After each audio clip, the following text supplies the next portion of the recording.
Hello everyone, welcome to the channel. हम ratio से related questions discuss कर रहे थे। तो हमारा सेकंड क्वेश्चन है जिसमें हमें वर्किंग कैपिटल गिवन है, ट्रेड पेबल्स और अदर करंट लायबिलिटीज़, ये जो तीनों चीज़ें हैं ये हमें गिवन है और हमें निकालना क्या है, करंट रेशियो। करंट रेशियो का क्या फॉर्मूला होता है, current assets divide by current liability.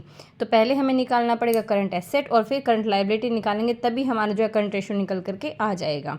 हमें गिवन है ट्रेड पेबल और अदर करंट लायबिलिटी। अगर हम इन दोनों को ऐड कर देते हैं तो हमारी जो करंट लायबिलिटी है, टोटल करंट लायबिलिटी, वो फाइंड आउट हो जाएगी। तो total current liability is equals to trade payable plus other current liabilities, that is 1,80,000 plus 20,000, 2 lakh हो गया हमारा। अब वर्किंग कैपिटल हमें दी गई है 6 लाख रुपए और वर्किंग कैपिटल का क्या फॉर्मूला होता है, current asset minus current liability. Current asset हमारे पास अवेलेबल नहीं है, करंट लायबिलिटी है हमारी 2 लाख और वर्किंग कैपिटल है हमारी 6 लाख। तो करंट एसेट हमारी जो है वो निकल करके आ जाएगी 8 लाख रुपीज़। 8 लाख कैसे आई, 6 लाख तो थे, प्लस कर देंगे हम इसको करंट लायबिलिटीज़ को, तो हमारी करंट एसेट हो जाएगी 8 लाख रुपए।